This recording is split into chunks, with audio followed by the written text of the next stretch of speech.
When Might God violated Kisame so bad, yeah, I'm not saying all that. I'm not saying the rest of that title. But like always, if you guys do enjoy the video, make sure you...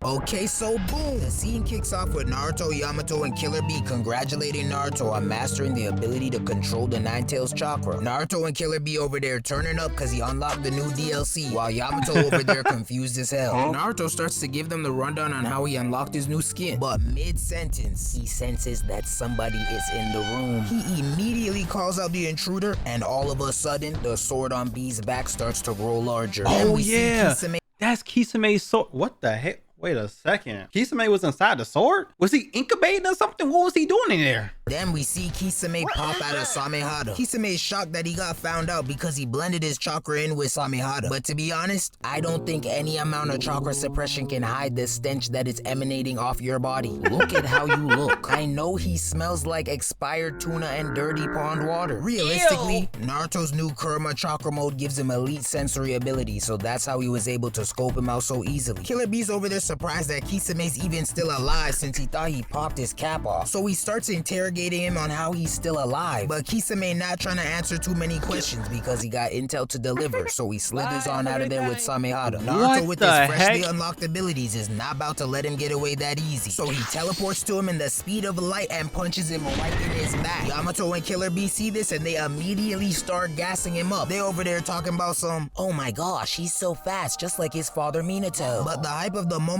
is quickly glazing. They are glazing him. Oh my gosh, get off his dick. Minato. But the hype of the moment is quickly destroyed when Kisame brushes that punch off like it was nothing and slithers out the door. Naruto tries to chase him, but he can't because he got his foot stuck in the wall. Now he over there screaming, I can't get out, damn it. If you don't Hulk smash the wall and chase after him, I know you not letting this stop you from the chase. If that was Sasuke running out that door, this man would have chopped off his whole leg just to go out there and chase him. He don't want this kill for real. The camera then cuts to Guy being peer pressured by these two other shinobis to look into this waterfall and confront his true self. Guy originally says no, but Buddy over here activates his instigating badge to get Guy to go to the waterfall. Hey, I understand, Guy, it's okay. If I was a sorry shinobi with no ninjutsu and a cut like that, then I wouldn't want to confront my true self either. Those few words alone was all Guy needed to hear because he immediately jumps in front of the waterfall. But instead of meeting his true self, Kisame pops out the other side looking like a creature from the upside down. Like, I know he's supposed to be a fish boy, but what is that? Kishimoto was cooking something devious with his character design, cause something about his face just makes me itch. Guy immediately rushes at him and hits him with a hard kick to the face, sending him flying into some rocks. Guy's IQ is very questionable because for a second, he really thought that was his true self, but hey, what the hell? I kind of skipped over this part when I watched it. This is hilarious. Now that I think about it, I've never seen this fight, but I've heard so much about it. I know that Might God beats the fuck out of him, but I don't remember watching this fight at all. Do I have memory loss? I should probably go get that checked out, because why can't I remember anything about the stuff I watched? For a second, he really thought that was his true self, but upon further inspection, he comes to the conclusion that it's a pufferfish. The other ninjas start cussing him out for being so dumb, but I'm honestly not even fazed. I'm used to Guy's IQ. You can't expect genius from a nigga with a bowl cut. But don't get it twisted though, because what he lacks up here, he packs down here. What? What? Samehada separates itself from Kisame and ends up running to Bee. So now they can see that it's Kisame, except they can tell that he's much weaker. Alright, this the last time I'ma comment on his looks, but look at this man. He looked like an aquatic roach. He had no choice but to be evil and join the Akatsuki. Like, wait, imagine this nigga. That's really how his body looks? I thought it was because he was inside the sword for so long. He really looks like that? No wonder he wears that big ass cloak all day. Take that shit off. Let us see your body for real. Let's see what you working with down there. He looked like an aquatic roach. He had no choice but to be evil and join the Akatsuki. Like, imagine this nigga coming to save you from a house fire. Nah, I'd rather burn. I'm not coming with that creature. While all the ninjas are distracted looking at Bee and Samehada, Kisame slips under the water, swims over. What the What are they doing? What is this? What is this? Who wrote this inside the script? Were they fucking? What type of relationship do they have? While all the ninjas are distracted looking at Bee and Samehada, Kisame slips under the water, swims over to Samehada, then grabs the handle to suck out the chakra from Bee. The two other ninjas try to warn him, but it's too late. Kisame already done sucked out everything he needed. This ninja tries to stop him by throwing these kunais at him, but Kisame blocks them with his arm, then begins to extract chakra out of him. It didn't even take 5 whole seconds for this man to drop to his knees. The them chakra reserves are shallow as hell. And while this one's getting drained, the other one over here just watching. Nigga, throw a shuriken or something, damn. But instead of I don't like your word choice. It's like you're trying to tell me something about Kisame. He like to suck niggas, don't he? the other one over here just watching. Nigga, throw a shuriken or something, damn. But instead of taking action, he watches his comrade fall to his knees and then dips out the scene. Guy Sensei's ready to throw hands at all times, so he charges in and hits him with a leaf hurricane. But like a ugly dude sliding into a dime's DM, that junk gets rejected. Now that Kisame's chakra is fully recharged, he activates his shark bomb jutsu and bodies Guy with his water shark while attempting to make an escape. The no-name ninja then starts yelling talk about he's fast and he's getting away. We gotta stop him. We? We? Speak French now, cause you can't mean we as in all of y'all. I just watch you turn on the jets just from seeing your partner drop to his knees. You not doing anything. But honestly, it don't even matter because we got a real go-getter on the squad. Guy steps up to the plate and tells them to step aside. He then immediately gets serious and opens up the 6th inner gate. Look at him, he's on timing. Okay. No talk, all action. That's a taijutsu king right there. Do not play with him. Killer Bee then enlarges his hand and launches Guy through the air. Now Guy up there soaring through the clouds, scoping the scenery out. He's trying to do dynamic entry. Kisame, but then he realizes he needs another boost. So what does this man do? He summons Franklin the turtle and says, I need to borrow your back. Then proceeds to Mario jump off of him, sending the turtle crashing into the ground. First off, I need to borrow your back?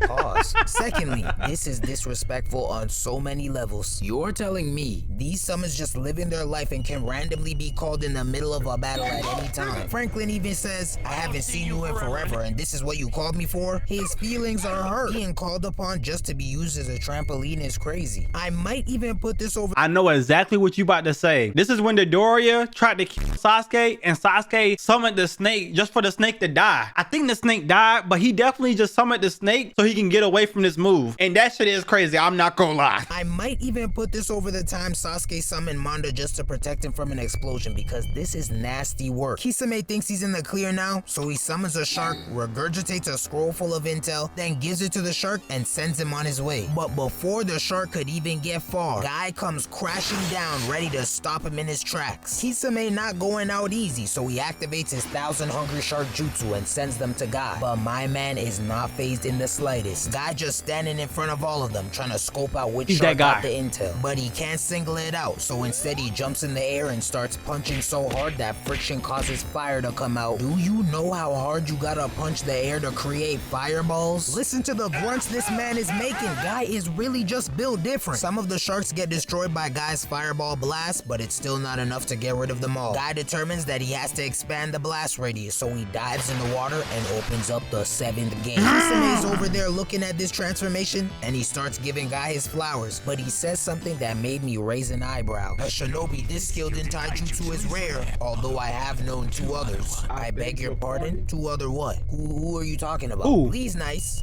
Guy's dad is nice, but they still not touching Guy, so who is Buddy talking about? Nah, cause he about to get me tight. Kisame ready to wrap this up, so he Itachi? Madara? Who can be as nice as Guy Sensei? Kakashi? Nah, maybe Itachi. That's the one I'm going with. Chat, y'all let me know who y'all think it is. So he activates his super shark bomb jutsu. But to counter, Might Guy busts out his Hirudora. Now Kisame's giant shark and Might Guy's giant tiger are charging at each other. And at first, Kisame had the biggest smile on his face. He knows that when his giant shark gets a hold of Guy's Hirudora, all the chakra from that attack will get absorbed. But little does he know that it don't work.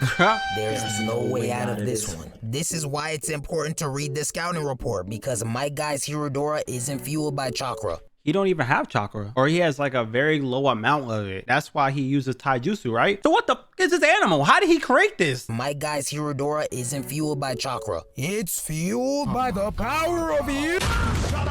Might Guy's Hirudora ends up completely overtaking Kisame's shark bomb and ultimately wipes all the other sharks out completely. The cameraman then pans to Yamato, Killer Bee, Naruto, and the no-name ninjas, seeing the explosion caused by Guy's attack. Everyone's confused as to what they're seeing, but Yamato lets them know that it's Guy's afternoon tiger attack called the Hirudora. Naruto's hating ass takes a second to digest that name and then says, Hirudora? What a lame name for a jutsu. I thought Guy Sensei wanted to sound like a young shinobi, not some old dork. Naruto, shut up with your hating ass. Where your parents at, huh?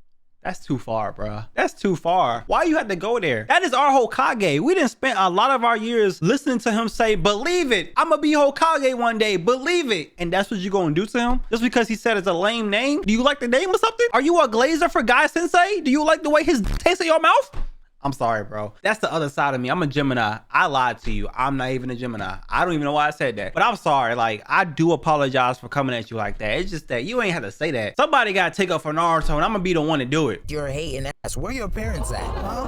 How about that? Where are your parents? The Hirodora turns out to be so strong that they end up feeling the blast radius from there. The blast starts to calm down, and then we see Guy Sensei standing over Kisame with the scroll in his hand like he just posterized him in a Game 7. Kisame is still baffled by Guy's Hirodora, starts asking questions about the jutsu. Guy then tells him that the Hirodora is taijutsu that doesn't use chakra. It's just an ordinary punch. Then he goes on to start explaining the exact mechanics of the punch, talking about it's a focused blast of pressurized air after initial compression. Alright, that's enough. I don't need a whole science lesson on how it works. You wanna be Bill Nye so bad. Kisame then demands to know what the blue aura around him is, and Guy proceeds to tell him that it is sweat evaporating off of his skin. I honestly don't know if I should be impressed or disgusted, but honestly I'm a little bit of both. How hard are you to produce this much sweat? You've only been fighting for damn near 5 minutes. Kisame then starts yapping, trying to delay his impending doom, talking about this is the 3rd time we've clashed, and I can't believe you still have moves like this up your sleeve. Although